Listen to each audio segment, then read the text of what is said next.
everybody. Here we go!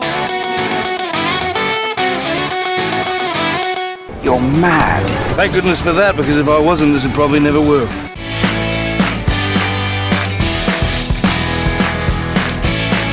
No offense, but I don't play well with others. Big man in a suit of armor. Take that away. What are you? Genius, billionaire, playboy, philanthropist.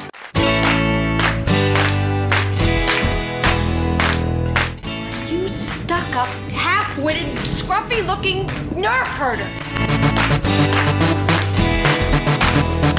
Time travel commencing in T-minus 10 seconds and counting. 5 seconds left in the game. Do you believe in miracles? Yes!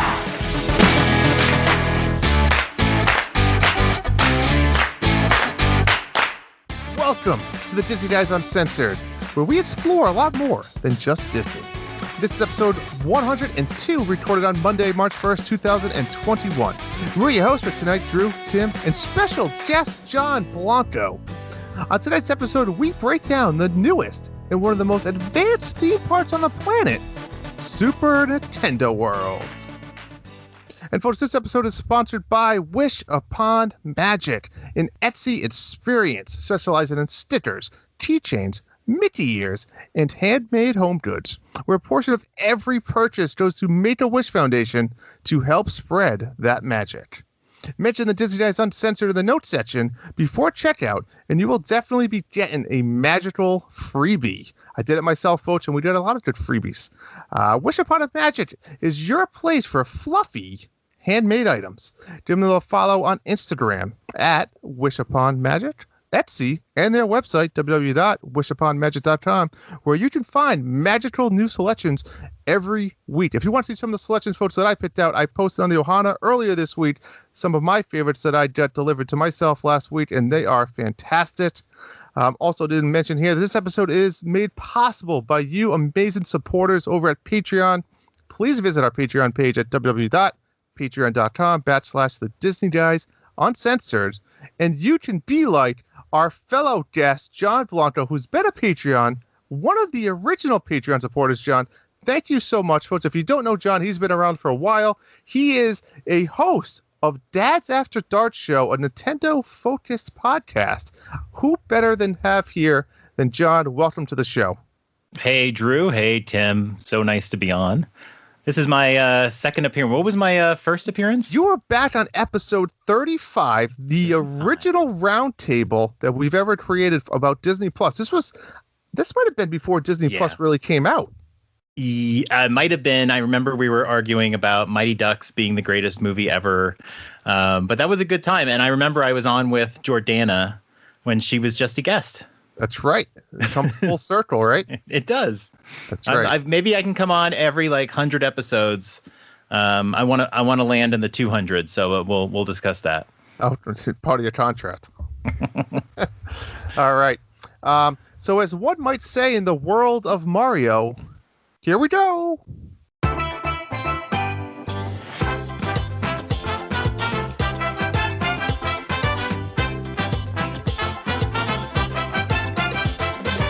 All right, Tim, I'm excited.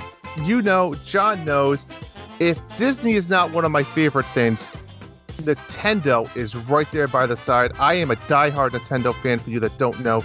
So when you mix Nintendo and theme parks, what else is there to say? And we're here tonight to talk about Super Nintendo World. And we're going to kind of lead off because if you don't know, over in Japan at Universal Studios is where the world of land is currently built. It was supposed to originally open on February 4th of this year. However, that was delayed due to COVID. What happened was Japan kind of made a state of emergency, and they technically could have opened on February 4th, but if they did so, it would have only been able to allow about 5,000 people in the parks. Universal Studios just decided that is not worth the bang for their buck. So they said, we're going to hold off on that. And funny, actually, today, March 1st, Japan lifted this state of emergency. I don't really know exactly what that means as far as numbers goes, but that would lead me to believe Tim, what's your thoughts here? That we get maybe an announcement this week from Universal saying here's the new opening date? I'd assume so. Just because I follow some Japanese stuff because of my wrestling fandom. There's a fear that there's going to be another state of emergency that'll be renewed. It does sound like it's been lifted. The big thing that it does, and the reason they didn't want to open, is in addition to these severe capacity restrictions of a 5,000 person cap on all venues, it was also everything had to be closed by 8 p.m. Bars, restaurants, sports, everything. So it just wasn't worth for Universal to open. But yeah, I do expect that if the state of emergency is not renewed, that we will see the official opening announcement this week or next. Yeah, that's what I figured. So, but I mean, this has been ready for months. I mean, if it had not been for COVID, they would have been open on February 4th to the masses. Oh, they were open, ready to be open well before that. I agree. So really quick, just a few other high level things before we really get started. Universal Studios Singapore has a planned, it's planned to come to there as well. No really information regarding that. But the big news here is for the United States, Universal Studios Hollywood, which is obviously located in California, is actually already in construction and making a ton of progress. I don't know if you guys seen any of these pictures. They've already have a lot of the facades. They have a lot of the green grass already in place. They originally said 2022. I think they're on pace for this. I don't know what your guys' thoughts are if you've seen any of the recent pictures, but I think this is coming in 2022. No, John? I don't, we've had a year and we're almost at exactly a year of delay on everything, video games, movies, everything. I don't know. 2022 just doesn't sound good to me from that point of view, but I appreciate your enthusiasm. Well, you know what it is? I think with California and a lot of the restrictions in that state and the parks not being open for so long, I think it allowed the workers to try to move along without any, interference, I guess you might want to say.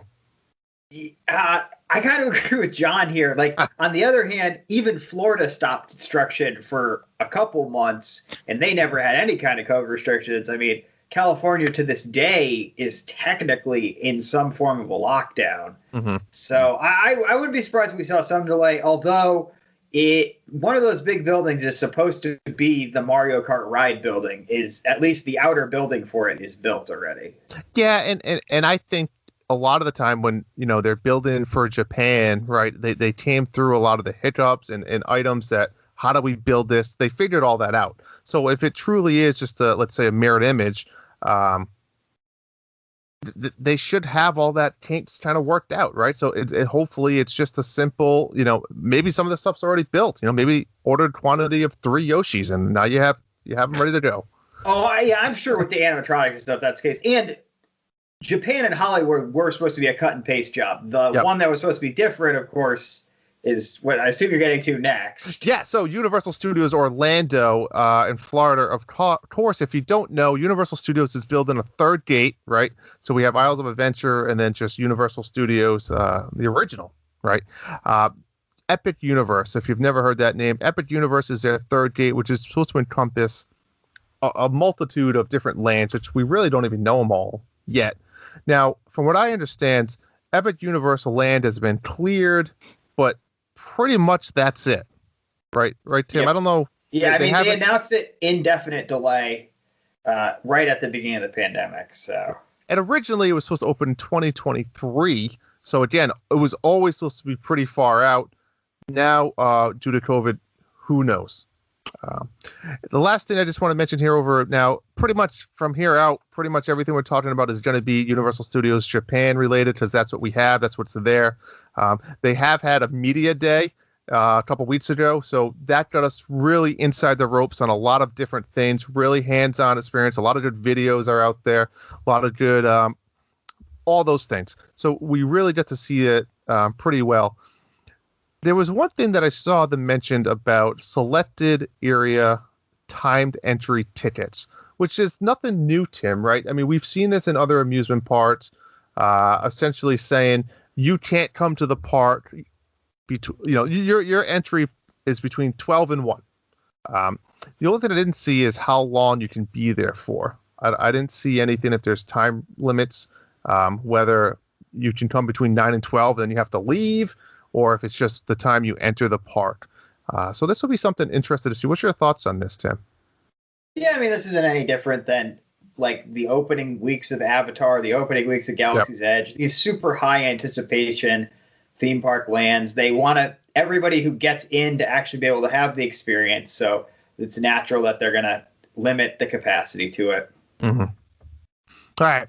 So now I want to talk a little bit about the theming and interaction in the land. And I'm going to call on John quite a bit here. I want to hear John's opinions from the Nintendo nostalgia point of view. And as the big time Nintendo fan that he is, what's his thoughts on when he first saw this unveiled, essentially, right? So the park does a fantastic job at hiding what it looks like on the inside. It's almost like it's surrounded by massive walls, a massive entrance that you can't see. And what they make a really cool approach is you enter through the famous Mario green pipe, and it's kind of bent around a little bit. So when you come through it, you enter through Peach's castle, and then bam, you enter a video game, John. I mean, what was the first thing when you saw this? Oh, yeah, it's magical. I think the first thing we ever saw was like a POV of like maybe the Mario Kart or the castle, but like just the land itself. Not every time that the land captures you more than individual attractions, but like this land is just a place you want to be, and you are surrounded periphery wise. And it reminded me of the Toonland that's in Disneyland, where when you're in there, you don't really see anything else because they put like the walls are high enough that you don't see buildings or anything, and you're kind of lost in this world, and all of your periphery surrounds you. So when you are in this place, it's like my dreams since I was a child. It is glorious. The color, which I think is what Nintendo's really famous for, and the Mario universe is all about that rich, bright coloring, and the way they kind of accentuated everything. There's kind of I'm going to say cartoonish look, but it's clearly a video game kind of look. Although I don't want to insinuate there's pixels here, but man, it puts you in that world. And I think I could walk around and not even do an attraction, and I would be perfectly happy. Yeah, I mean, I 100% agree with you. Like I said, I am a Nintendo nerd at heart, and you're right. It's literally like you get put up and you plopped into a video game, and we'll talk about the interactions in a second. And for anyone that's played Mario games throughout their life, it's like you come to a intuition where you see a block, you want to hit it, right? You see something, you want to do it, and this place does that, right? And I think that's the crazy part. So we'll get there in a second. So Tim, what was your first impressions from a theme park point of view and a video gamer yourself? I mean, my big thing is just like, this is just how theme parks are going to be built now. I mean, Disney did it first with Avatar, and then Universal returned fire with Harry Potter. Then we had Galaxy's Edge, and it's just this ramping up of how immersive, how much can we make it so that you are literally living inside of the experience they're recreating, rather than even something as well done as Fantasyland or Seuss Landing, where you're still a person in Florida or in California going on rides in an area themed to that property. The whole point is like what you said. You walk in here, all of a sudden you're transported into the Mario game from your childhood, and you just want to punch the block or, throw the fire at the Goomba or the Koopa or whatever, It's just so immersive, and you're in a way that your brain just recognizes it as that thing. And that's just so impressive. And it's funny because, you start wondering if this is the era of theme parking right now. I love using it as a verb. I'm going to continue using it as a verb for those people think that I'm crazy. But at what point are these places really starting to pigeonhole themselves? And is it more of a fad? And what I mean by that, I'm going to use a video game reference since we're talking video games today. You look at something like the Nintendo Wii. Everybody wanted a Nintendo Wii. It was amazing. And it was motion controls. Eventually, after a certain amount of time, people said, you know what? Motion controls aren't as great anymore. They're dated. I just don't want them. It's more of an inconvenience. So when you relate that back to these worlds, and we talked about this interactivity, is it going to get to a point where sometimes it's too much? I think it depends on the theme. Mm-hmm. When I went to the Harry Potter world, we went to the one in Hollywood. You could buy those wands. I don't know if they sold them or whatever, but you can get the wands and you can have the experience where you use the wands and you walk around. Mm-hmm. But I had no interest in that at all. Like I didn't. My kids didn't use it. I mean, like with no interest. But here it's a very similar experience, right? With the watch, you wear the big cartoonishly big Nintendo watch. Yep. And all of the interaction embedded. But the thing that makes it so different is that is what a Mario game is, right? Correct. Like when you play a Mario game, you are hitting blocks and you are doing all of these things. And part of playing a Nintendo game is like 100%ing it. And like, we just played Mario 3D World and getting all the stamps. Mm-hmm. And I think as soon as you see it, it cues that that's what you want to do. And I think that's going to be that interactive experience is special. But I don't know if that translates to every single park. I don't know if you're going to get that everywhere. But I think this is the pinnacle of it. That's fair. I think John touched on an important point there, though. So Harry Potter, well, tangentially interesting to John and his family, it wasn't their thing. So for them, that might just be like a regular theme park experience. But Nintendo's a big deal, and he wants to complete the land. So I guess the thing is with building these immersive lands is you have to understand that you're spending $580 to $2 billion to build something that only appeals to a select portion of your guests. And you just have to be sure that it's going to appeal to enough of your guests in a way that they're going to buy the wand or lightsaber or the Nintendo watch and enough merchandise and come back to explore and get that 100% of the experience through repeated visits, that it makes it worth your while. So I think it is going to be a balancing act of Disney and Universal, because let's be honest, they're the only two of these theme park entities that can afford to do this sort of stuff and have the talent to do this sort of stuff. But they're going to have to balance what properties they do this with. Like, I don't think we are going to see a Jungle Cruise land like this once the Rock movie comes out, So that's fair. And I think speaking of that, and let's get right into that immersion and interaction. And they set the stage by telling a story, right? So I'll get to that, but essentially you have the app on your phone and your bracelet, which I'll get to, but there's a story. There's an entire story that's being told, and it's not super complicated. It's super simple, just like any type of Mario game, right? Bowser Jr., he stole the golden mushroom and he locked it away. He then has his minions, which should be, again, piranha plants, Goombas, Troopas, scattered over Nintendo World, and it's your job as a guest to essentially go and collect the keys that those minions are guarded. So that's the story. And then once you collect those keys, enough of them, you can go fight Bowser Jr., which we'll get to as an attraction later on. So it's cool how, like we said, it is telling an entire story. Where you look at Pandora over in Animal Kingdom, it doesn't necessarily tell a story, but it puts you dead center in the middle of this planet. It makes you feel like you're in outer space. So it's, to my point and to your guys' points, I kind of agree where Pandora, there was no need to really bring interactivity, but they did a different thing by bringing you to a different world. I don't know if there's a hot take or anything like that, but it's interesting hearing Tim talk about the Nintendo world and Harry Potter land and then Avatar. Was there a mistake made with Avatar? And now we're talking about the interactivity of Avatar. Mm-hmm. Is there a big enough? There is a huge group of people that are Harry Potter fans, and there is a massive group of people that are Nintendo fans. Are there Avatar fans? I mean, like, how big of a fan group is that? So this is the eternal question, right? Because Avatar is totally weird. It was the highest grossing film ever. It was this cultural phenomenon. There was this entire group of people who fell into deep depressions after seeing that movie in IMAX 3D because the world could not be as beautiful as the world James Cameron made in that movie. And then culturally, we just all forgot about that movie. Yes. And I think Disney already made the deal with James Cameron. James Cameron gets what he wants when it comes to Hollywood and production stuff.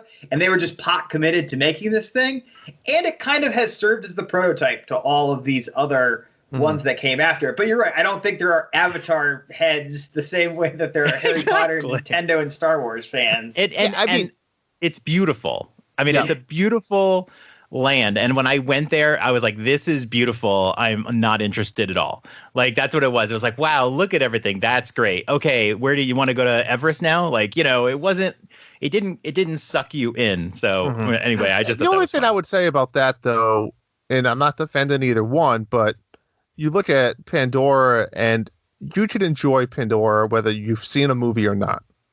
There's going to be people that look at Nintendo World and like, oh, this is cool, it's colorful, but same thing. I don't care about Nintendo.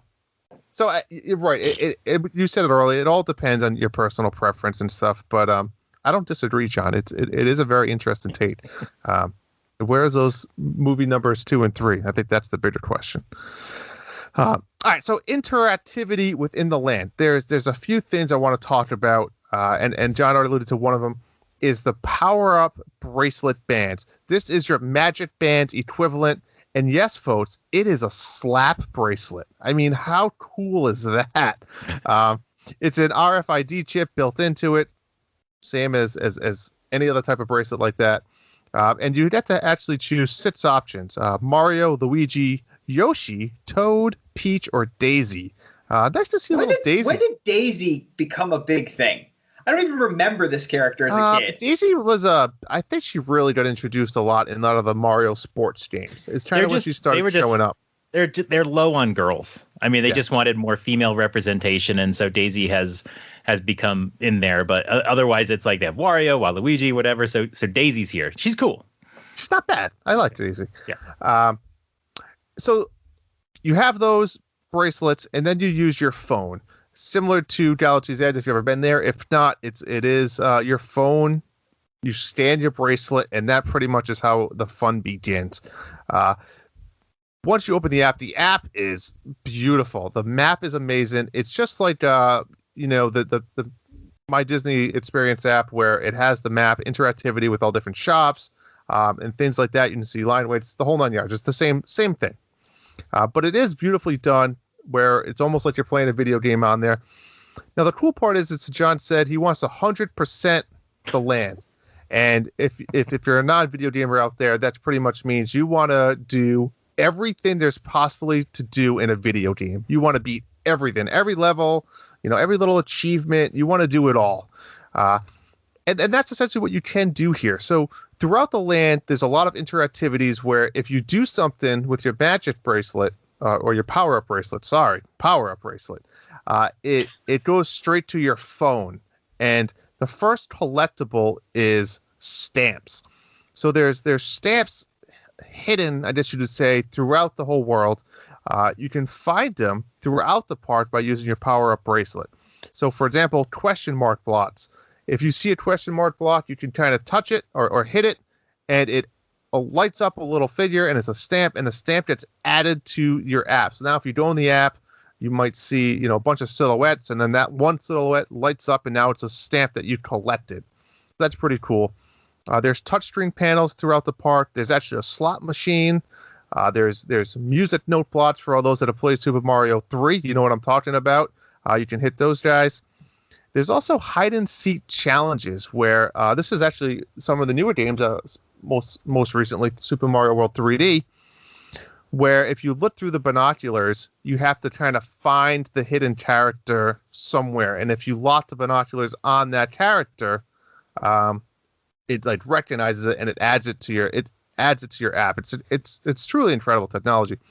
Now, there's rumors out there, John, you'll like this one, that people are reporting that they're finding hidden Pikmin across the world. So this is, if you're not familiar, Pikmin is another Nintendo franchise game. Tim, are you ever a Pikmin guy? No. I'm aware of what they are from Super Smash Bros., but they're like little guys in spacesuits, right? That are also plants. John can talk better than I can about Pikmin. Not I mean, bad. It's not bad. That's not bad. Yeah. They're like little flower. They're little flower guys. Oh, right. The spaceship guy is the guy collecting them. I'm sorry. Polymer. I combined the two aspects into one. Exactly. Astronaut guy kind of collects them. Yeah. They're tiny. So that's pretty cool that we're starting to see a little bit other franchises build into it. Now, Nintendo's no dummy. They're smart. some stamps. So people like John, who wants to 100% this place, they suck them in, because what they're doing is they're making certain stamps only available during certain times of the year. So for example, I'm going to make this completely up, but maybe there's a Santa Mario, or maybe there's a Goomba with the Halloween pumpkin head. So there's different stamps at certain times of the year. So if you really want to complete your stamp collection, and I'm sure they'll be adding stamps every year and throughout this, you have to go to the park at different times. Maybe there'll be like an Avatar Luigi. A Navi Luigi. He's blue. So what does collecting stamps do for you? It gives you the currency in the Mario universe, coins. Now, some stamps can be collected multiple times, so you can rack up some more coins. And that leads me into the next collectible, coins. What do coins do? So you get coins by collecting stamps. Actually, on the rides, which Tim will talk to next, you can actually collect coins on the attractions themselves. And all the coins do is in the app. You can go to a tab that says rank, and it shows you all other visitors in the park and how many coins they have. So someone like John wants to see his name in the top 10, maybe the top player in the park at the time. And it's kind of just a cool little competition. You can kind of see where you're at. And then there'll also be high scores for each attraction, similar to like Buzz Lightyear Spin or Toy Story Mania. Yep, same concept there. And then the last collectible are keys. So we talked about the story of Bowser Jr. stole the mushroom, and you have to collect the keys. There's 5 keys that are spread out around the park, and you need to collect at least 3 of them, which is actually an attraction, Bowser Jr. Showdown, which Tim will get to in a minute. Now, meet and greets. Yes, folks, there's no such thing as an amusement park without some fun meet and greets. You can meet Mario, Luigi, Peach, and Toad. Now, a lot of these are the newer costumes that we see in Disney where the eyes and mouth move. The one thing that they do differently here is they actually have pre-recorded voice bots inside the character where whoever's in the costume has the ability to push buttons, essentially, and talk and interact with the guest. I think that's pretty cool. John, what's your take on that? Yeah, because that's like the stormtroopers. I was going to ask you, I don't know if you've ever talked about this, like how that works, because the stormtroopers will talk to you. It's clearly not a voice actor inside. There's a whole bunch of them. So how does that work? Is that activated from their own voice? Do they have little buttons on their hands or something like that? Does anybody know? It's just pre-recorded. It's like a buttons in the gloves or something. Okay. It's the stormtroopers are really limited. I have actually sat out in front of the Kylo Ren area, and they only have about 10 phrases that they just combine into different. You're sitting there writing them down. Yeah. But 10 would be perfect. These costumes were super impressive. I saw like an in-depth video on them. I thought they were gonna be really plasticky, but they have like a soft texture to them and hair, but it's still perfectly like the video game. Mm-hmm. Looked so cool to me.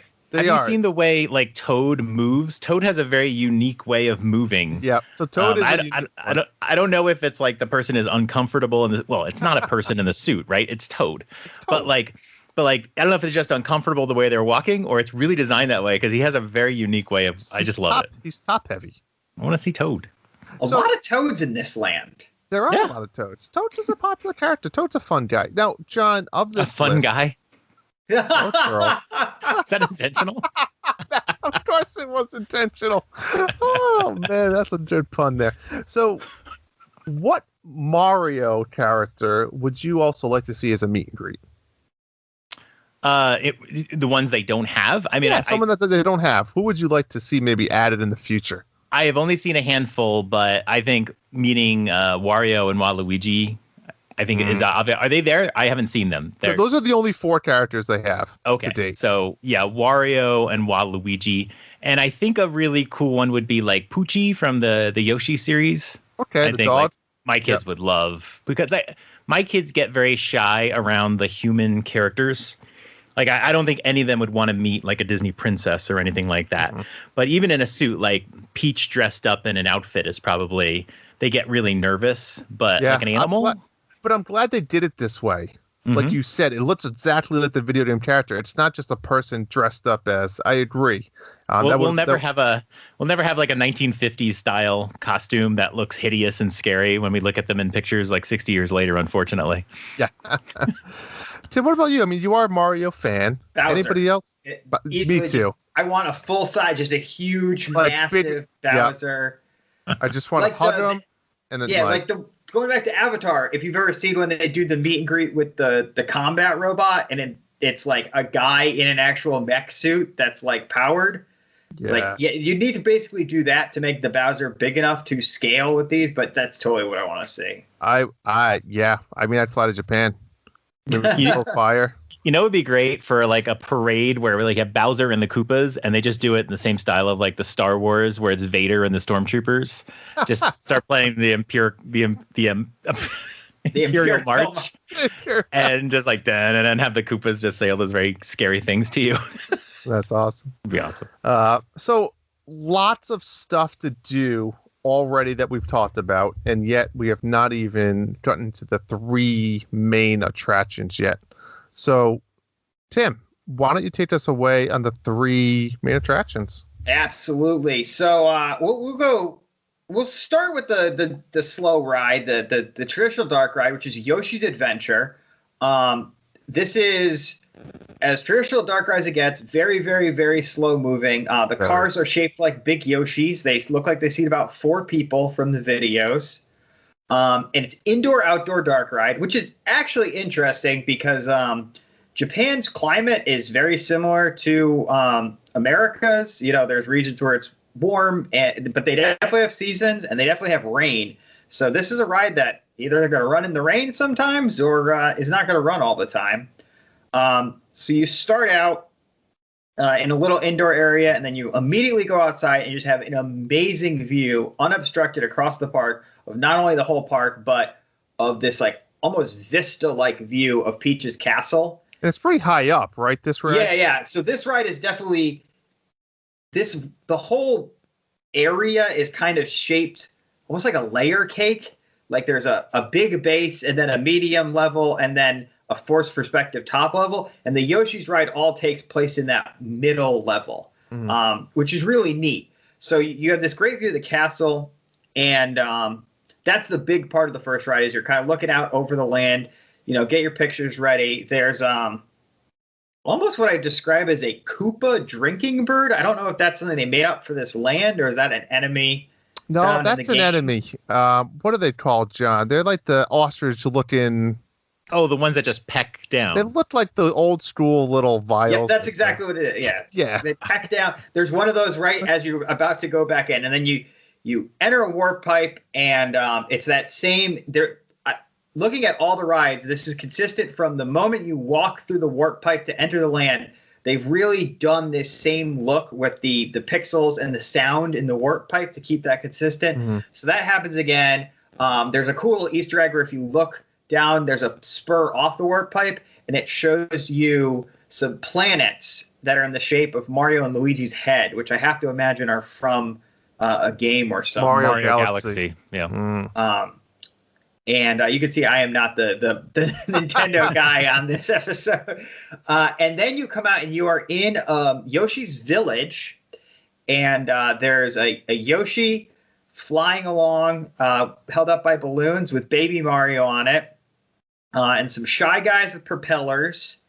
And this is all flying over almost Peter Pan-like over the nighttime of Yoshi's village. And then there's a pink Yoshi with Baby Peach on it being held up by balloons. And then, which I never would have expected this character to make its way in, never mind as a full-on animatronic. If you look to the other side, there's a doghouse with that weird dog made out of ovals from Yoshi's Island that John was talking about earlier. Yeah. Poochie's adorable. So then you head out of that area.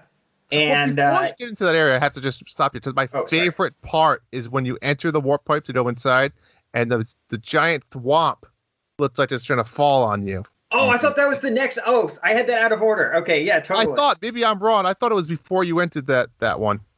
No, yeah, I think you're right.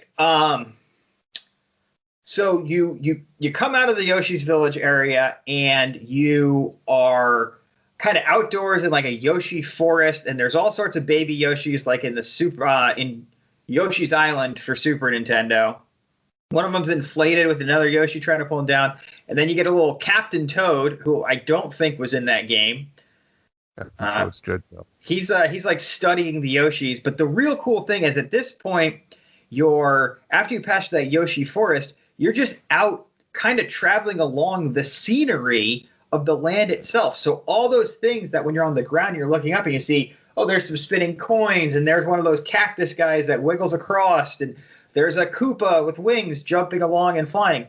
Well, now you're in and among that stuff, and it's all designed in such a way that it looks that cool from the ground, and it looks that cool when you're passing right by it on a slow-moving dark ride. So just immaculate attention to detail. And then you go through a double switchback that way. I think you see another thwomp, and then you offload. So this is not the longest ride, and it's not a thrilling ride, but I think it's just a very cool way to get views of the land. Can I just mention one more time? It's very slow. Yeah. I mean, it's very slow. Like, they obviously tried to drag out the length of this attraction. It's very obvious. Yeah. It's about 4.5 minutes long. And it's very slow. And it really is very much like a scenic one. It's almost like I like to think of it as like it's a small world kind of light. It doesn't have as many things, but if you're a Nintendo fan, it's like amazing. But it's one you take your kids on or whatever. I'm a little worried that like this won't be a ride that people will repeat a lot, but it's glory. Like you said, those outdoor scenes as you're just going through, even like at the tail end of the ride, there's just so much to look at, and you're just enveloped by Nintendo. And to that point, John, from you being a huge Nintendo fan, like Tim even mentioned the coins, like the little detail of the coins spinning, right? Mm-hmm. That's something as a Nintendo fan, you just say like, that's awesome. Like that's exactly how it looks in the game. Mm-hmm. And there's a bonus too that Nintendo's general art style has always been, however you want to describe it, cartoony, but never realistic, right? Always fantastical.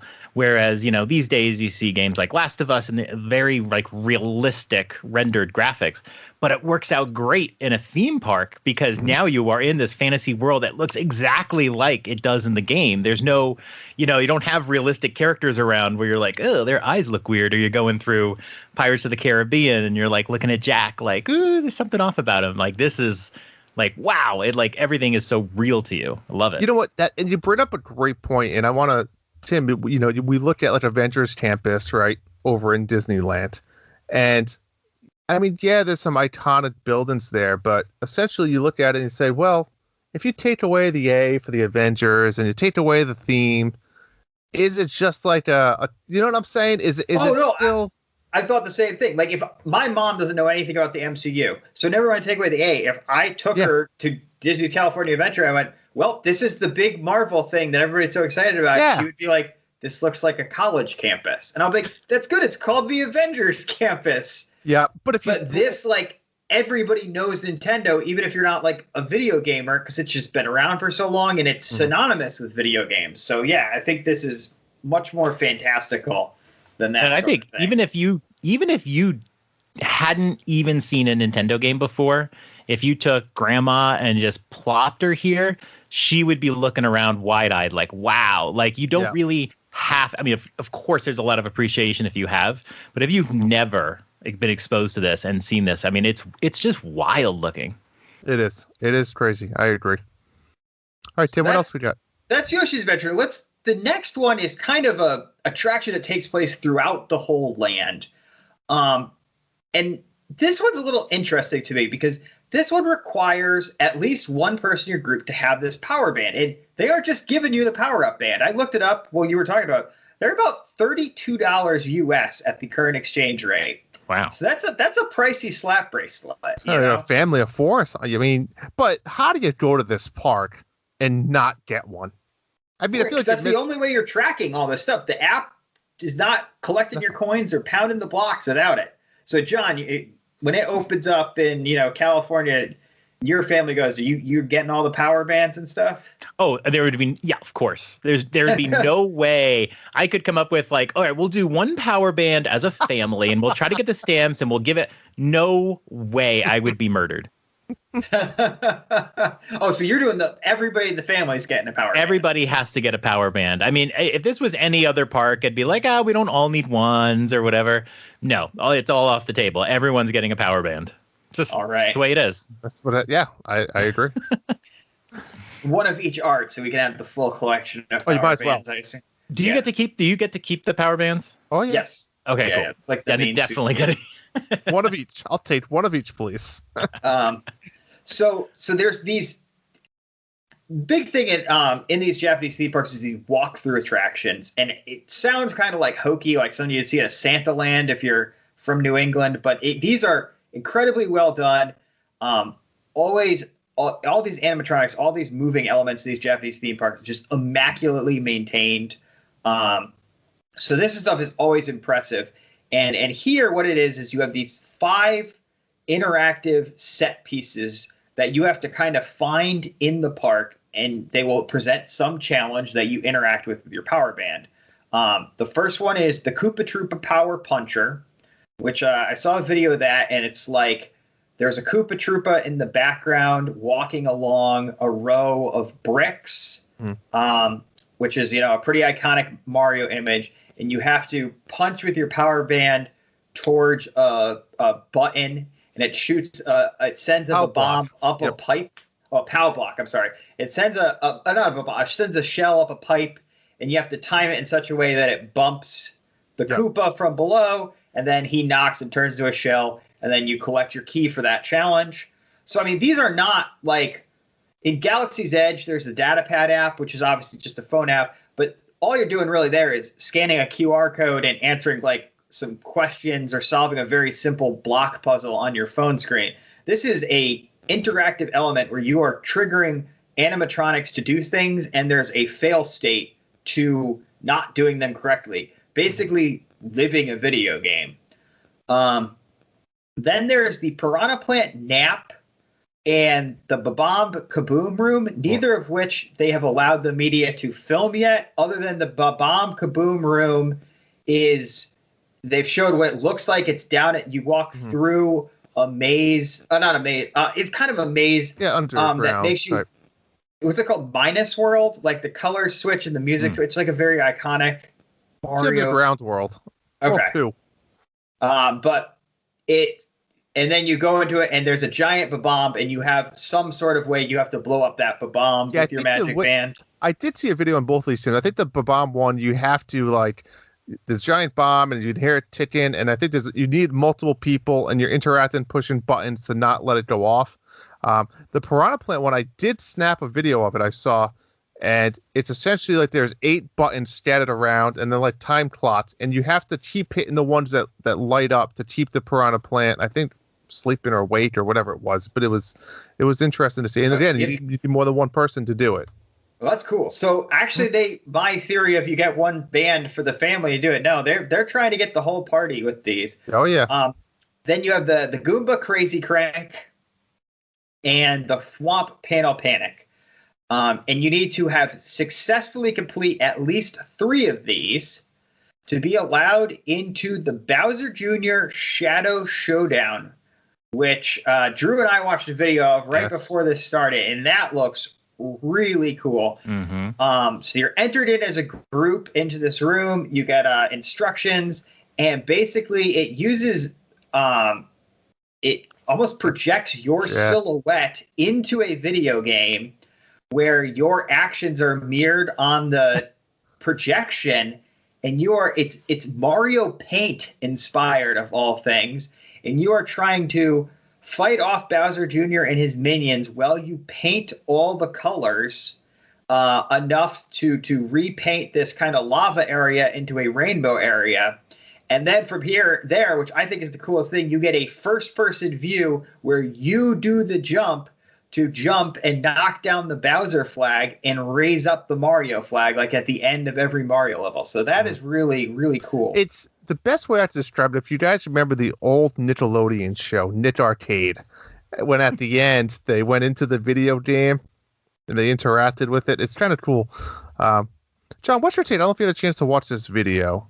I've seen bits and pieces. My first reaction was like, it's kind of like those little projector games you see at the mall where you're interacting with a screen, but it's just so I love the theme.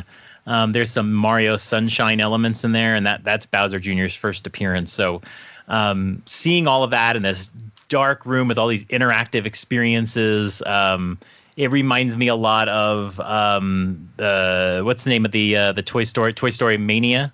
Yep. At Disney, and hopefully not as harsh on the limbs. That game kind of blows out my wrist every time. But yeah, like it's one of the things I really want to see because it's hard to really get a feel for it in videos. Like, you know, I can get a sense of the Yoshi ride and Mario Kart a little bit, but like that is a room I just need to get into. Yeah, I agree there. All right, and last but certainly not least, we have the showpiece attraction of the land, Mario Kart Koopas Challenge. And this is a first of its kind. What's AR stand for? Augmented reality. Yeah, dark ride. So just right off the bat, this is, as far as ride buildings go, just unbelievable. This is literally Bowser's Castle, whether it's from, you know, the 3D Mario games or Mario Kart, looks exactly the same. You walk in and you just go up this giant grand staircase. As you get about halfway up, you just see this massive, larger than life bronze statue of Bowser that looks like it's freaking living and breathing despite being a statue. It's a scary statue, right, guys? It's amazing. I'm gonna be blunt and say I think the line queue is almost better than the ride. I agree. It's like a walk-through attraction. And this is the other thing they're doing, because Rise to the Resistance, the same thing. The ride queue, they straight up tell you that's a major component of the attraction. Avatar, they also did that. You know, this is another thing where this is going to become part of the norm of these immersive lands. They know and they understand that the line wait is going to be long, and they're making it to try to entertain you. I mean, if it's just a boring wall, I mean, people aren't going to wait.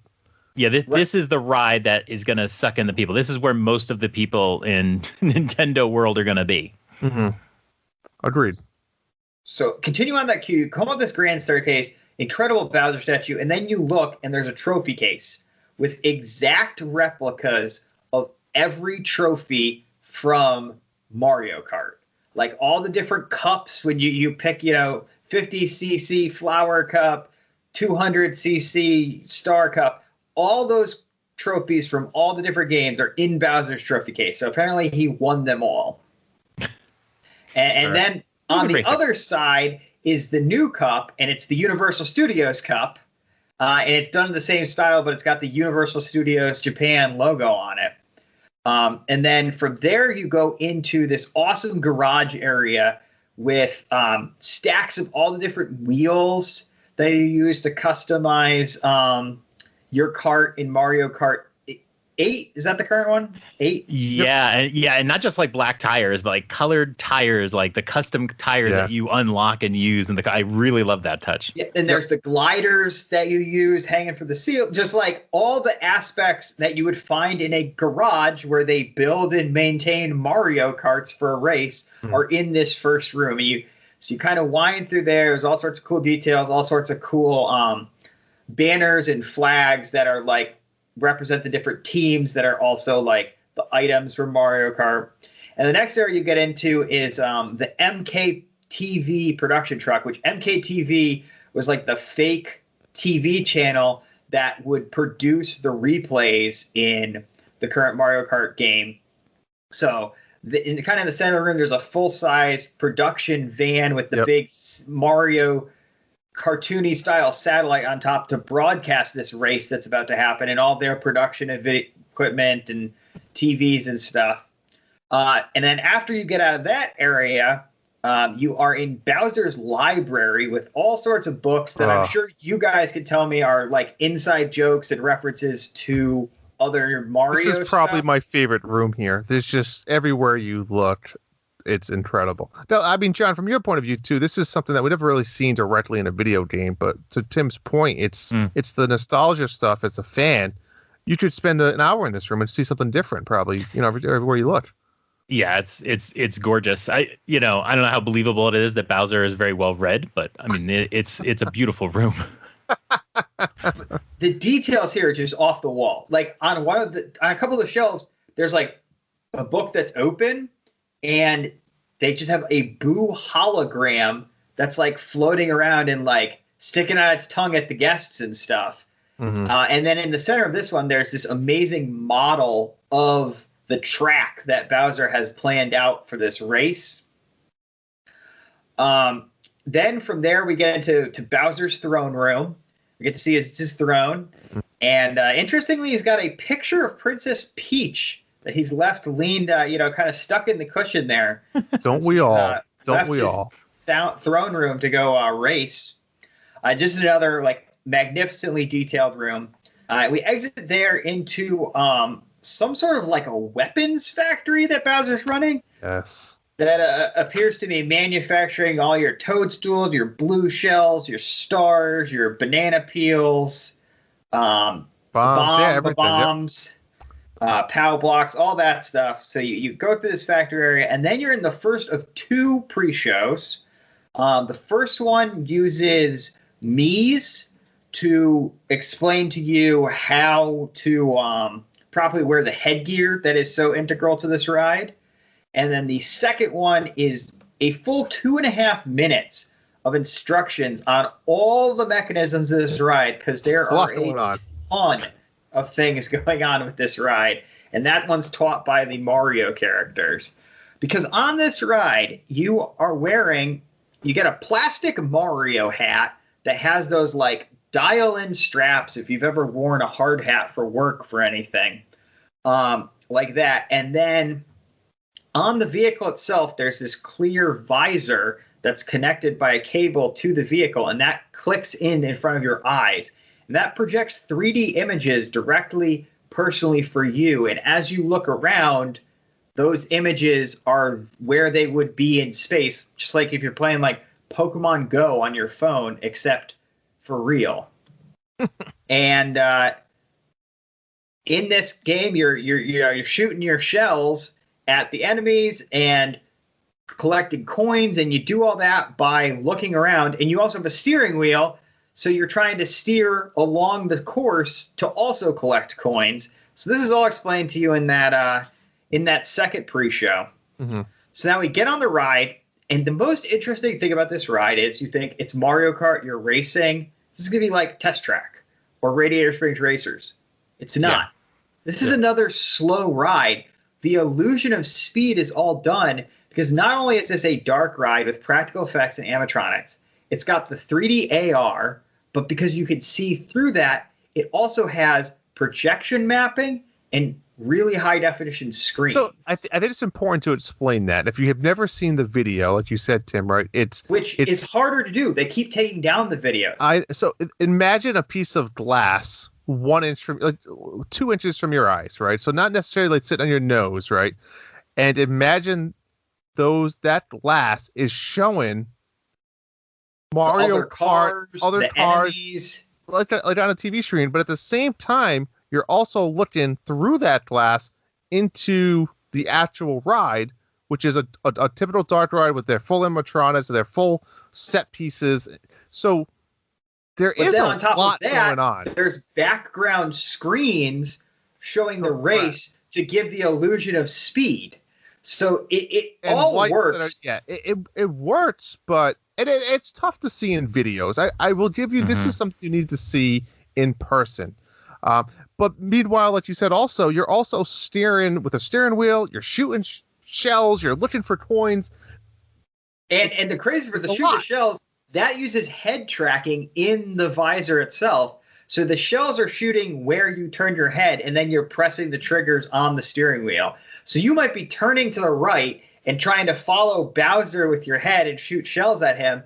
And oh yeah, the shooting matters because you're a part of Team Mario, and you're going against Team Bowser. And if you don't get enough coins by the end of this ride, not only are you not going to have a score compared to the other people on the leaderboard for the day, at the end of the ride, either Mario will be standing on the podium representing your team winning, or you might just get your ass kicked by Team Bowser. Yeah. So this ride, there's a ton going on. It takes you through a ton of memorable Mario areas. You start at the starting line. Looks like you're about to go out onto this course that you've seen the model of in Bowser's Library, except gate slammed shut. You're diverted into another room. There's Bowser statues shooting lasers. I know this is a thing from Mario Kart. Then there's a chain chomp. You avoid that. You get back on track. You're headed towards a warp pipe tunnel that shows you the track, and you're about to go through there. But then some sort of like black living dust guys block those out. What? I like that. I like the description Fuzzies. Tim does of some of these guys. Black living dust. They look like the sprites from like a Miyazaki movie. Yeah. Fuzzies. The little black fuzzies. So from there, we head into a sewer full of animatronic piranha plants. Looks really awesome. Then we dive underwater in a scene that's, if you've been on Mickey and Minnie's Runaway Railroad, almost looks very similar to the underwater scene on that ride, where it's all done with projection mapping to give the illusion of being underwater in the motion. The water drains, and then we're in this really cool, super Haunted Mansion-inspired King Boo area that also has like Koopa wizards flying around that are shooting magic lightning bolts at you, and you got to shoot them. Then we get into like a portrait gallery, deploy the glider on our Mario Kart, and escape through one of the paintings into a sky area. We fly around some clouds for a while, get sucked into a tornado, and then we get sucked up into a volcano area. We fight some Bowser children on a pirate ship, and then we fight a giant lava Bowser. And once we beat him, we catch a star. Iconic Rainbow Road scene.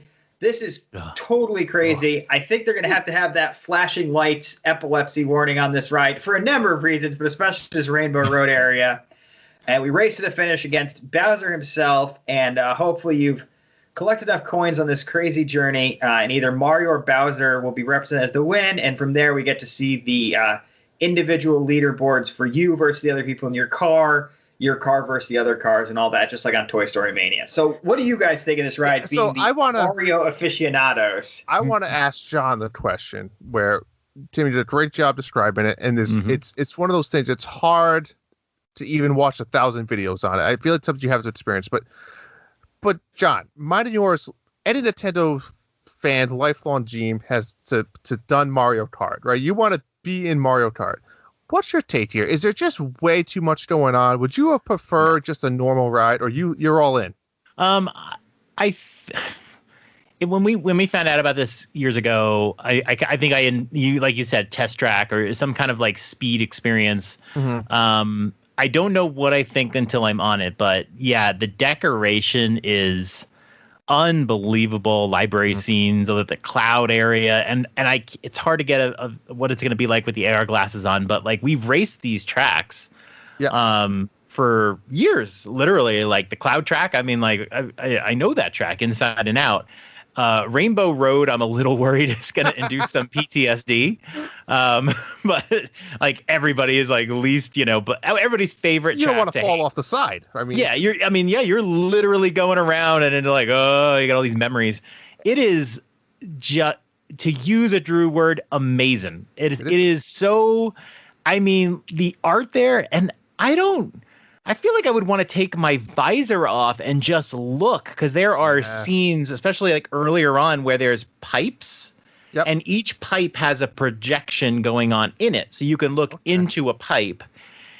But there's like a lot of the videos that we're seeing on YouTube are people who are filming, and it's a lot of times they don't have the visor down, and it's like, wow, I really do. I just want to it feels like Haunted Mansion. I just want to look at everything, and I could see just taking the mask off. At least, I mean, people are going to do that. Just take their mask off during the ride and just look and just enjoy, at least one time. I can't wait. And I agree with you. It's going to make you feel like you're going really fast, but it's hard for us to know what the experience is going to be. but I want to experience it so badly. I want to go right now. I agree. I mean, like you said, I think there's like a 6 foot in diameter chain chomp. Like I want to be able to just sit there and stare at that thing and be like, wow. So I think there's a scene where he kind of jumps out at you and stuff. And yeah, I mean, I don't know. I've seen 2 different videos, and I think the first video I saw, it was, and you got to remember, folks, AR is obviously advanced technology, but the first video I saw, it almost looked like the cars or the carts on the AR looked like Super Nintendo type quality. And then I did see one later on that looks better, but again, it's so hard to tell. You got to really get your hands-on experience to see, but I'm sure they killed it. I'm sure they knocked it out of the park. And the one thing you got to remember, this is 3D. So any of these videos, it's somebody taking the goggle and putting it over the lens of a camera. So you're only getting half the effect, and you're not getting like when you turn your head and look. So I think this is 100%. The AR component is going to be impossible to tell until people have actually experienced it themselves. There'll never be a good video of this. And this is, I think, why Universal Japan keeps copyright claiming every high quality ride through of this that comes up that has the AR component trying to film, because it just makes it look bad. I agree. Yeah, absolutely. And there's 2 tracks going on. And if you watch different videos, you get some different imagery. Like, so this is definitely one where you might want to, try both, right? I mean, it seems like the track's split, or am I wrong? No, you are right. Okay. You do go 2 carts at a time, so 8 people technically go, right? Because each cart has 4 people, and I don't know if you're technically racing each other or not, but yeah, no, you are right, John. Yeah, and so this is one you'd want to experience because you know Nintendo. There's going to be some details on each side that you might not see, so you'll want to do this multiple times, obviously. Now, John, you added some pictures that I don't know if you did this or you found them, but they're notes someplace in this ride that somebody had used the visual translate on Google on. I did it. So I was surprised that almost everything in this park has English translation, and maybe I shouldn't be. I've never been to Japan, but I was like surprised everything had a translation. But I noticed that this one like letter from Bowser that appears in the ride, it's actually on the queue. Didn't. It was just in Japanese with Bowser's signature. So I used my Google Translate to kind of see, and the translations were hilarious. Because one of them goes like, it's like, ask Mario, not yet for my sister. It's a cart. I'm waiting. Don't play, but ha ha ha. And then like when I looked at it again with my phone, it says, ask Mario, come to my castle 1. Cart. I'm waiting for you. Don't play. I just thought it was hilarious. That is funny. All right. So those are the 3 attractions that you can do along with all the interactivities. And those are the chunk of the things we wanted to talk about tonight. But obviously, like any park, we want to at least cover quickly the food options, because there are some really cool food options. And then I'll end it off with some merchandise that we want to talk about. So Tim, take us away on where you could pick up some food. All right. So food, there's 2 food places inside the park. There's technically a third Mario themed one, but it's outside the land. It was kind of added once the construction delay and COVID was there, so we're not going to cover that. So first, you have Yoshi's Snack Island, and this is a snack stand. It's located in the back, and there's very minimal theming. This is literally like a walk-up, snack stand like every other theme park has. And Japanese, these foods are going to sound somewhat exotic, I think, but these are pretty typical what you'd find at a Japanese, fast food type place. So the only food item we have is a green shell calzone filled with yakisoba and cheese. Yakisoba, if you don't know, are basically soba noodles stir-fried in teriyaki sauce. And this is kind of a riff on a really common Japanese street food called a yakisoba pan, which is a sandwich made with milk bread with these noodles and cheese in a sandwich, except here they've kind of used one of those sandwich makers to make the bread look like a Koopa shell. It's bright green. It looks totally cool. It does look cool. They nailed it. And then other than that, they have some different drink choices. Apparently, the first choice will always be offered which is either a mango or a melon lassi, which is like a sweet yogurt-based drink. You always find these at like Indian restaurants. They're pretty popular in Japan as well. It's like a smoothie, basically. And then this next drink is a winter drink, and it's Yoshi's hot apple tea. And this is just a hot apple green tea with some foam on the top and some little Yoshi-themed like cookies on top of that. And the other thing you could get here is the sipper for land, which is the green or the red mushroom, and you can get it either with the lassi or Coca-Cola beverages in it. Those look really cool. I'm sure both of you guys would be picking up one of these mushroom-shaped sippers. Oh my god! I mean, So just good. I think John and I would end pretty poorly here. We would it would not go well for us. And once we get to the merchandise, you'll understand why. But This it wouldn't is go, why this is why you have a family of 5, right? So you can order everything, and everyone can split everything. And I'll buy every single thing. But the star of the food show here, by far, is the absolutely massive fast casual style quick service restaurant. And you're going to have to help me. I know this name. This is Toad's name in Japanese, right? Kinopio. Is that right? Kinopio? Yes. I don't know how to pronounce Cafe. So just unreal, out of this world theming. First of all, the building is shaped like a mushroom. Obviously, it's much larger and actually pokes out outside the land, but it looks like you're just walking into this like building-sized mushroom. The interior is all what I described as 3D Mario game wood. And if you're if you've played a Mario game, you know exactly what I'm talking about. And every square inch of this place looks like that. You walk in, there's all these screens that act as windows, so you can look out and see all these comical scenes of Mario characters getting caught in a thunderstorm and trying to hide. And then there's a huge one right where you walk in where you look into the kitchen and there's Chef Toad and all these other toads who work with it making the food. It's so cool. Now, Chef Toad is fantastic. I mean, so that's actually a character, not something made up just for this restaurant. John, we've seen him a couple times. Like Paper Mario, was he in the latest Paper Mario Chef Toad? Yeah, but I don't know really if it's like big. I don't know if it's like an established character. We see Toad dressed up in a lot of things, so I don't know if there's a particular one. I agree. Now he has a whole restaurant. Now he's an established character. Let's just say that. Chef Toad. Chef Toad. And then the main dining room is this same, Mario wood theming. It features this huge rotunda ceiling. And out of the center of that rotunda is a warp pipe. So I guess Mario could just plop down and land on your dinner table any second. And then there's almost like carvings of all the different power-up items throughout the Mario universe.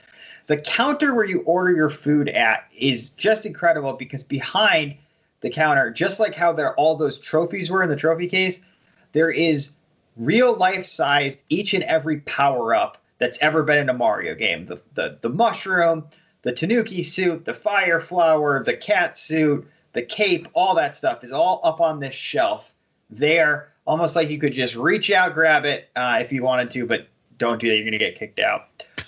The food here is a mixture of Japanese fast food staples and then really typical Japanese style interpretations of Italian food. And then the theme throughout is a super heavy emphasis on mushrooms. Obviously, you're in a mushroom, you're in the mushroom kingdom.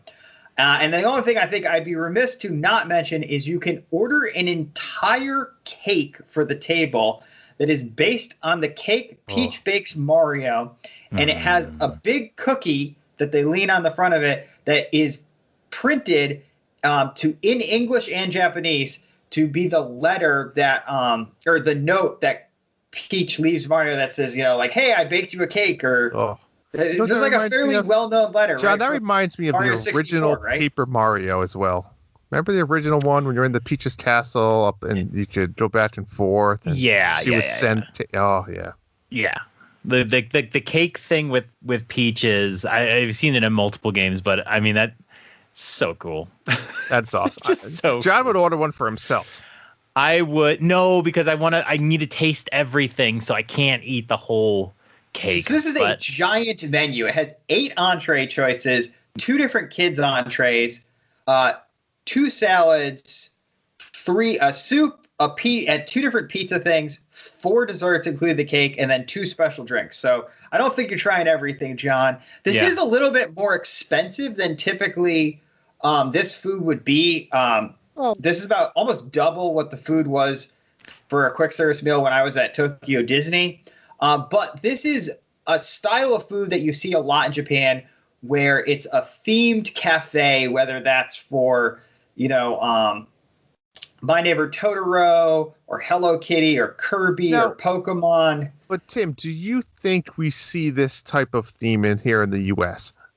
Or do you think we see more traditional? We certainly will see very different food, because this food would be very odd to the American palate. But I mean, do you see food themes, or do you just see traditional chicken tenders and burgers? Unfortunately, I don't. I think we'll see the creativity. I think we'll probably see like the mushroom emphasis, but I just don't think that you are going to get the type of. So this food, the reason you're paying more for it is like, say you order the teriyaki chicken and rice. Well, the teriyaki chicken is going to be styled in a certain way, but then the rice is going to be dyed yellow and molded into the shape of a 1-up star, and they're going to hand cut out little eyes for it out of sheets of nori. So you don't think we see that? No, there's no way, because you just aren't going to get Americans that you're paying a couple bucks over minimum wage who work at a theme park and have to serve thousands of people a day to mold the rice, or to use a brand and burn Mario into the top of every burger bun, or lattice cut pie crust. John's disappointed now. No, yeah, wait, why? So why do we think that wouldn't happen here? I just don't think we see. You think they'll do cheaper food? Like they won't. I think they will. I think they'll try to play it safer. You're certainly not going to see, the Yoshi's Island spinach carbonara with like a fresh mozzarella dyed to look like. Let me ask you this, Tim. You've been to Japan. You know a lot about the Japanese culture. Are they more willing to pay the extra money for this type of stuff in an amusement park atmosphere? Well, so the typical Japanese people they aren't doing this every day, but this is like a whole culture, the cafe culture. Like, I'm a huge fan of this series called Gundam, which is basically like the Japanese equivalent of Star Wars when it comes to like the fandom and the length and stuff. And they have a Gundam cafe like this. And, I dragged my friend there and, paid twice as much as I normally would to get food that's been cut into the shape of the Zaku robot. And I think John is saying Gundam he would pay. Oh, I think people would here too. I think it's too niche an audience. I think it'll see something more like the food at Pandora or Galaxy's Edge, where it's like a little bit dumbed down and not as ornate as this, just because people in America wouldn't appreciate it. They're like, I don't want to pay $19 for a teriyaki chicken meal just because somebody's taking the time to cut it into the shape of a Mario thing. Mean does. You're making me angry, Tim. Just go to Japan, John. I want it. You're like, there's a Pokemon cafe. Like, I know that, but man, we want that here. So like, I think there is an appetite. Now, maybe not everything will be a high-end decoration. Maybe you can just order a simple thing. I mean, and my favorite meal is the burger and fries, just because some of the foods are probably like beyond like my palate. But I want to be able to have maybe a chicken teriyaki rice dish, but maybe I can get the one with the star, and I'm willing to pay more. So, we better get it, Tim, or you jinxed us. I'm just basing on the fact that this concept, as you pointed out, is very common in Japan and has never really crossed over here in the United States in any capacity. It's time. It's time to happen. Nintendo can do it. Maybe they saved the video game industry. They're going to save the niche food industry. Bare minimum, I hope we get the desserts, because the desserts are really cool, and we sometimes we do get those sorts of themed desserts here. That's true. I'm worried about the drinks. I don't think we're getting these weird drinks here. The superstar lemon squash, which I have heard is like super sour. Some of these are weird. Well, the other one is also a carbonated lemonade with yuzu, but it's hot. And then it also has like the foam on top of it. I can tell you from experience with those drinks is basically like if you've had Starbucks cold foam. So you're getting basically a hot Sprite that's extra sour with Starbucks cold foam on top. Sounds John appealing, just wants doesn't like it? a vanilla milkshake with a star in it. Well, no, see, they've had that at Cold Stone, and it's not really that exciting. But yeah, I these drinks are really thematic, but you can look past it and go, yeah, but I don't want to drink that. Like, that's cool looking. I don't want to drink that, but like I do want to eat a yellow rice star. Is it the pizza bowl, the one that looks like a mushroom? Yes, it's like that is a was ceramic fantastic. bowl that is the shape of the 1-up mushroom with the eyes and everything, and then they fill it with pizza ingredients, and then they bake it. Japan has a very liberal interpretation of what pizza is, and then they put the crust is on top as like a bubble, and they've sprinkled poppy seeds on it to make the spots on the mushroom. I'm all in on that. Yeah, that is like the equivalent of like $14, which I mean is not unreasonable at a park. It's mushroom. I don't like mushrooms, so that like some of these dishes are nightmares to me. But I would eat a toad head that had pepperoni pizza in it. You know what I mean? Yeah, I want it. I think you can see It's that morbid more. if you think about it. No, it's perfectly. You get over it, right? I mean, you're stomping thousands of Goombas in a typical Mario game. I mean, the murder is ginormous. So I mean, like I can eat a toad head. Yeah, that's fair. So that about wraps up Indiana Jones moment. Yeah. So we're going to end on some shopping because, John and I's wallet would be struggling here. So there's two main shops, and they actually both play their own different separate parts. So the first one is called the 1-Up Factory, and this is pretty much the main Mario-themed gift shop. Tim, I don't know if this is a word I'm going to pronounce wrong or not. Correct me if I'm wrong. Toto is kind of what they call their signature Mario toy. It's this cool little Mario toy. It's a batteryless toy that if you kind of push him, his legs move and it looks like he's walking.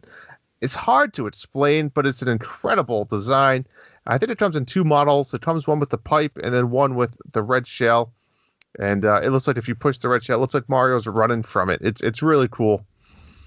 They, of course, have my favorite, some amazingly designed coffee mugs, of course, with all the, the typical other glasses and tumblers and all that other good stuff. The mugs are amazing. They are truly amazing Every designs. One of them. And I think that would be the thing I would bring home more than any other. Every mug. They are amazing. Yeah, my wife would murder me, but you're right. Just the typical Super Nintendo World mug is fantastic. Yes. The colors are pretty much exactly what you're seeing.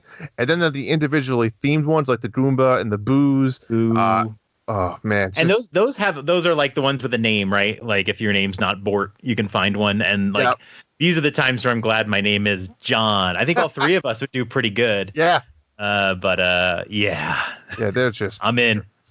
The other one I'm not going to obviously mention everything, but just some of the stuff that sticks out to me are the plushies. Because if you don't know me, I have a closet full of plushies that are probably 40 of them, and they just have some really cool little plushy stuffed animals that you can get, along with the stuffed hats. Now, John, have you seen these? Would you wear one of these stuffed hats around the amusement park? What is a stuffed hat? Like the Bowser head, or the Bowser head? They have a mushroom Bill head. They have the mushroom head.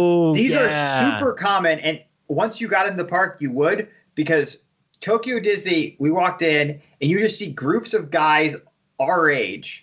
And everybody all of them will have the ham one on, or all of them had the Mickey one on. They're just like super popular, and it's just like much more normalized there. So you would say like, oh, I'm not going to wear a giant Bowser head, but then you'd see a bunch of like other like 33-year-olds in a group wearing matching giant Bowser heads, and you'd be all in. It's unfortunately one of those things though that you wear, and then once you come home, you just put it on your shelf for a nice little piece. You can't go to work with it. We didn't wear that to the grocery store. I mean, hey, it puts your head warm while you're shoveling snow out of your driveway. Yeah, that's right. It probably keeps the sun off you too. Yeah. Which ones would you wear? I'd wear the Bowser one, definitely. Okay. What about you? The Bowser one is pretty cool. I kind of like the Boo one. It doesn't have the color of the others. Yeah. But yeah, Yoshi or Boo. Boo. They have a million other items that you could think of for standard gift shops that are obviously themed. They have a ton of like cookies, chocolate, candy tins, things like that. A lot of stationary items, erasers, pens, pencils, notebooks, erasers, everything. There's some cool cookware. I saw the PD Piranha like oven mitts. I thought those were pretty cool, and a ton of other like spatulas and things like that. Just stuff is Disney. And then of course clothing, socks, baby items, all that type of stuff. Now the other gift shop is called Mario Motors, and this is the gift shop for the Mario Kart attraction, and it's all Mario Kart themed merchandise. It's really cool. Of course, plushies. Gotta mention it. Love the plushies. They have some blind bots type Mario guys. They have die-casted Mario Karts. More muds. John, they have one of your favorite muds here, I know. It's like the tire mud, right? Yeah, like the 3 tires, right? Stacked? Yeah, 3 tires. Yep, and then they almost have like the Mario Kart stickers on them as well. Yeah, I love the asymmetry of it. I'd get like 1,000 of those, yeah. And then it's just all racing themed clothing, right? So you see a lot of the checkered flag type stuff, jackets. Tim, they have men's underwear in case you wanted to pick that up. Oh. And I bet you, do all of these also have hand towels? A lot of hand towels. Yeah, no blow dryers or paper towel dispensers in Japanese public restrooms. Most people just carry like a little washcloth with them, towel off the hands, roll it back up, back in the pocket or the backpack. Oh, so wow. All the gift shops sell hand towels. It's a big thing there. Souvenir hand towels. Incredible. Oh my gosh. So, I mean, obviously, folks, we're not going to be able to go through all the merchandise. I think the One Up Factory had 375-ish unique items. It's just literally, I would probably have to set a budget of like $500, and my wife would still murder me. When we go to Disney, I have to like hold back Michelle, my wife, from buying lots of stuff, and it's usually because we go to Disney a lot. I mean, up until last year, we go to Disney a lot. So it's like, well, what do we need? I mean, like, we bought a lot of this stuff, but if we go to, Nintendo World, oh my God, it's just forget it. It's over. Mm-hmm. Have you ever gone to the World Store in New York, the Nintendo World Store? Oh yeah, I mean, it's the same feeling. It's like forget it. Like the last time I was there, it was like forget the budget, just get everything. And now there's like 5 World Stores. Yeah, here. it's yeah, I agree. This would be a scary moment for me.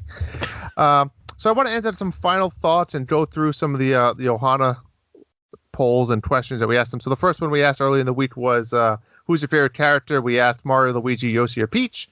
Mario and Yoshi were the winners. All you people out there, Yoshi, huh? That's interesting. I thought there was an addendum in the comments section that really cleared all this up. Waluigi, yes, Tim. You brought up the beautiful creature of Waluigi, and I don't disagree. Looking forward to him in Mario Golf. Good dude. You a fan? Waluigi? Yeah. I love Wario and Waluigi are so good. I love you see it in Disney a lot, the adorable villain. It's just a great like people love Bowser, right? He's a bad guy. He's my favorite, like, I think just character general. Yeah, exactly. And he's a bad guy. He's evil. He kidnaps women. Misunderstood. He's misunderstood. He's almost as evil as Peter Pan. Oh, we're sensing a pattern here. Peter Pan's just misunderstood. So we asked the Ohana in the audience if there's any other Nintendo franchise land besides really. This is called Super Nintendo World. It's really Mario World, let's be honest. If there's any other Nintendo franchise land, what would you like to see? Co-host Bub, he wrote, I realize it's a Sega game, but if someone could give me a Gunstar Heroes, I'd be all in. That's a fantastic throwback. What? Gunstar Heroes theme park? I mean, come on. It'd be interesting. It'd be like a laser tag. Than that. Who's cutting that $500 million Get your Sega check? out of here. Well, follow up to that, Brian Tucker said Sega theme park would be for sure. I know he's a big Sonic fan, so I can only imagine he'd want to see that. Chris Chamberlain said Smash Brothers, not because it's cool, just because I think it would be neat to throw people off the edge of a game board. He also mentioned Hyrule, which you have to sign an insurance waiver before you come in. Yeah, exactly. Marco Mancher, who's been on the show before with the Muppets, He says, "Man, if they don't do Hyrule from Zelda, I'll be sad." Katie Heaton also says, "Well, with a daughter named Zelda, I sure hope they do Hyrule." Sweet. And then Kelly Griffin says, well, actually, she replied with a Pokemon GIF, so I'm assuming she'd like to see Pokemon. So it seems like Zelda's the big hit. I agree. Zelda's obviously the big other franchise, Zelda and Link. That's actually a rumor, though, right? Well, there's rumors with that. I also heard rumors with Donkey Kong, which is odd. Donkey Kong, they have done everything except confirm it, but they're already doing construction through the back of this land in Japan. There's a door, like the place where the passageway will be, and basically everybody says Donkey Kong is coming next within the next year and a half to the one in Japan. But I heard the rumor, at least for Epic Universe, was it was going to be eventually Mario, Zelda, and Donkey Kong. Donkey Kong's interesting because I don't know the audience on Donkey Kong, but I could see Donkey Kong Jungle and all that stuff being a really cool fit, I guess you could say.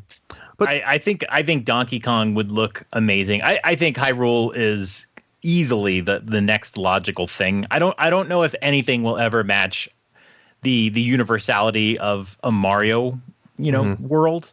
Because, in effect, Zelda's a little more realistic, a little bit more about using a sword and, that sort of thing. Donkey Kong would be amazing. Pokemon would be amazing. And there's, I would say, I don't think it would have the allure, but it's become one of the big franchises in Nintendo. But Splatoon would be an incredible part. The color would be amazing. Yes. Especially in Japan. Yeah. So, John, if you had to pick one other land that you could build from Nintendo, what would it be? Yeah, I said Bayonetaville. John, I don't. Nobody knows what that is. I have no idea what that is. It's a little more mature rated. No, I think. I just, like I said, naturally, Hyrule there's so much you can do with it. There's so many rides you can do with it. I can definitely see, kind of like Link archery sort of ride, Yeah. But I gotta say, it's not really Nintendo, but it's Pokemon. Pokemon would be an incredible, colorful, fun experience.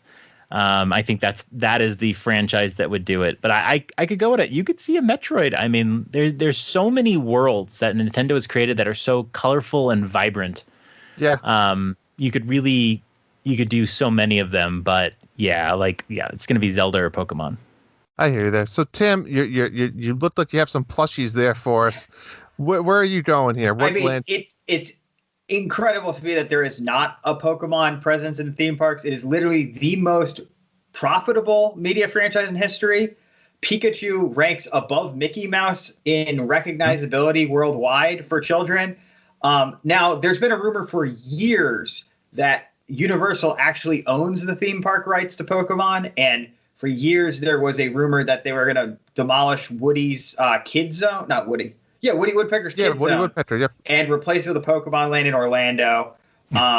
Hopefully this can come to fruition, because it's just wild to me that there's no Pokemon representation. And I think Pokemon had a couple years where it was still popular, but it cooled off. But now we're just back to full-on Pokemon fever for most, back to like mainstream. So I wouldn't be surprised if we don't see some kind of Pokemon soon. And obviously, it's my most wanted thing. And what you said is still a valid rumor. It's still out there that they are going to do something in current Universal Studios where Woody Woodpecker's area is, and still build the land in probably Nintendo World over in Epic Universe. So there's potential we get 2 Nintendo-ish themed lands in Orlando, which would be great. I personally would go with one of my favorite games of all time, Punch-Out. Which is, of course, a Boston game, because there's nothing more that I'd want to do is punch King Hippo in that big belly of his. This would be a whole Punch-Out land? Well, maybe an area. Maybe it's just an area. Maybe we have like a Nintendo Universe, which is a track and field. We could just get all the NES sports games. Yeah, I'm okay with that. Technical. Wouldn't hold my breath there, Drew. That baseball game with the incredible roster. Yeah, Gunstar Heroes. The thing about Pokemon that is amazing, and people really don't know, it is the biggest franchise in the world. I mean, it can beat out Mickey Mouse, Star Wars. It's not all close. of them. Yeah, Marvel. it's incredible. I mean, and people don't realize how big Pokemon is. It's number one. It's bigger than Harry Potter. It's bigger than all of them. And Pokemon's tricky because technically Nintendo doesn't own it, right? It's that weird. There's like 4 companies that all have. Yeah, they own rights to it, but it's just a weird thing. I'm not going to get into it. I'm not going to pretend I know. The last thing I want to leave you guys with are our final thoughts, right? So final thoughts about Japan as a whole, what we've seen, what we've talked about, and then maybe one thing, or if none, that's okay. What would you like to see differently done for both Hollywood and Orlando when it comes here? John, as a guest, I'm going to open it up to you first. Well, first of all, I have 3 words for Japan. Let me in. Okay. I want to go. It's incredible. I mean, we've been seeing this build for years. You know, maybe the Mario Kart ride isn't what I thought it would be. Maybe the Yoshi ride doesn't seem as exciting. But one thing we saw was this a few months ago when Shigeru Miyamoto, who is, you know, the king of Nintendo. He doesn't run it, but he is, you know, the creator of Donkey Kong, the creator of Legend of Zelda, He's Mario. The Joe Rody of Mario of yes. Nintendo. And he has created franchises that just are so huge, and he's done them all. Pikmin, like, it's amazing. And he was showing, to me, this is the lesson I get from the last couple weeks seeing all this, that you know, here, look, you can punch a block, you know. And I remember looking at that going, oh, so I have to have an app on my phone. I have to buy the watch, and I get a couple coins. Like, I don't understand the value of it. And this week I saw the video of the app showing all the stickers and all the completion stuff. That was it. It blew my mind. And I told my family, when we go, we have to 100% it, right? That's right. We have to 100% this. And I don't know how possible it is. I think, Tim, you mentioned that different times of the year might be different stickers. And we'll just have to keep going back again. We have to 100% the park. That's right. And I've never seen a land where I want to be in the land more so than being in the attractions. I want to do all of it.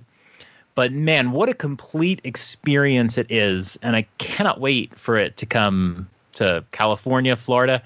In terms of what I would want to see maybe different in those, I mean, first of all, for the same, I want my star rice. I want my toad head. But yeah, I would like to see, like we talked about, some of these other parks, some other themes. I love the Mario theme, but I'd like to see some other themes too. So I hope that we do have these smaller parks that come together and fill it up. And, you know, you go from Mario and then you leave the pipe and you come out into like a Donkey Kong jungle, that sort of thing. And I hope they keep up with it with their franchises, because like I said, franchises like Splatoon are really getting big very quickly. And the thing about these parks is there is no way somebody goes into this park and doesn't want to play a Mario game or watch the Mario movie or whatever. And I love that Nintendo is expanding beyond their games these last several years, because a lot of us remember for years their marketing sucked. They really did. Like, they weren't marketing their tool. Nintendo, to me, is bigger than Disney. I mean, these characters, these are not just characters you watch. These are characters you control and you become them. And that tie just makes it so big. So I'm really glad they're doing this. You could make an entire Nintendo land the size of Disneyland, and it would be incredible. But obviously, it's not going to happen right now. But hopefully we get there. Yeah, we'll have to see how this does. I agree. This will be a big test of time and see how it performs. Tim, I'm going to open up to you. Any final thoughts and anything you'd like to see differently done in the U.S.? Final thought is, it's just a little bittersweet, because if this year had not been the way it was, I was planning on being here the first week of June. I was going to be in Osaka for a wrestling event that now does not look like it's happening, especially since 2 weeks after that, I'm supposed to be getting married. So I think I'll have to postpone that trip. But hopefully next year I could check this out. Other than that, it looks awesome. I think, obviously, we've only seen the videos and read the articles, but it certainly seems like this is the ultimate version of what Harry Potter and Avatar and Galaxy's Edge have been building to, where you are immersed and living this. And as John said, the app gets it right. At first, it just seemed like this rinky-dink thing, and then once you see the app and see how it all pulls together, you just want to do it and you want to live it. And like somebody like me who is a casual Nintendo fan, I think if I went here, I would want to come home and just go Nintendo nuts. You know, it would turn me into a Nintendo super fan sort of thing. Mm-hmm. So, yeah, I mean, hopefully they can bring it to the U.S. Hopefully by the time it comes to the U.S., you know, the Donkey Kong plans will be well on their way. Maybe Zelda will be past the blue sky phase so that Epic Universe might be delayed, 2 or 3 years, but we'll get it all at one shot, Yep. We'll get the Pokemon Kids area, we'll get Mario, we'll get Zelda, we'll get, whatever else is going on. And I like John's idea. I never would have thought use some of these franchises that Nintendo is heavily invested in as a springboard to get more people interested in them because they've now associated with these good theme park memories. No, so, yeah. Absolutely. And I'll just quickly say that I am my final thoughts is I'm nervous with the interactivity and the immersiveness where, if there's just one block and you're waiting in line, how long and how many people are going to be waiting in line to hit that one block or play that one mini game, right? Where it might only be 30 or 60 seconds, but if you have a park of thousands and thousands of people, there are going to be 100 people. Is there going to be a 45-minute wait for a 30-second little hit the block so John can get his key to 100% the game? So that is a concern of mine with all this interactivity. What does that do for large crowds, and how do you manage that in things that really don't have line cues or anything like that? So a little nervous about that. As far as what I'd like to see for the U.S., any Nintendo fan out there knows this is the year of Zelda. This is the 35th anniversary. Last year was Mario. They did a lot of celebrations. Is this the time during this Zelda celebration that we see some type of announcement that they're expanding the parts to a Zelda themed? So I think if ever, this is the year we would see the announcement. Yes. All right. Well, John, we have to thank you so much. Like I said, for those that don't know, I am a big Disney nerd, but I am also a huge Nintendo nerd. John and I actually have a Nintendo podcast together. So, John, tell everyone out there where you could find yours or our podcast and where they can find you as a person if they want to reach out. Am I hawking myself or hawking you? We're doing both. A little combo. Can confirm Drew is a giant nerd. We do the Dads After Dark show. It's not kid friendly, mostly thanks to Drew. But you can find us on any podcast and come check us out. We love talking Nintendo. We try to hit on some of the topics nobody wants to talk about. And we have a really good time. We do it every couple weeks, and then we do a little in-between show now. And next week we'll be talking some big-time Pokemon. Yes, that's right. With maybe a special guest. Who knows? Maybe. Who knows? And Twitter. Twitter is a good place to follow you, John, or find you. Yeah, find us on Twitter and Dads After Dark. Talking about games we're playing, talk about our shows. We have a great show releasing tomorrow morning. We're part of the Nintendo Dads family of podcasts, and we held a little award show for the Nintendo Dads. So I hope they enjoy it. We had a good time. I actually was listening today, and I was laughing along to myself. Oh, that's always great.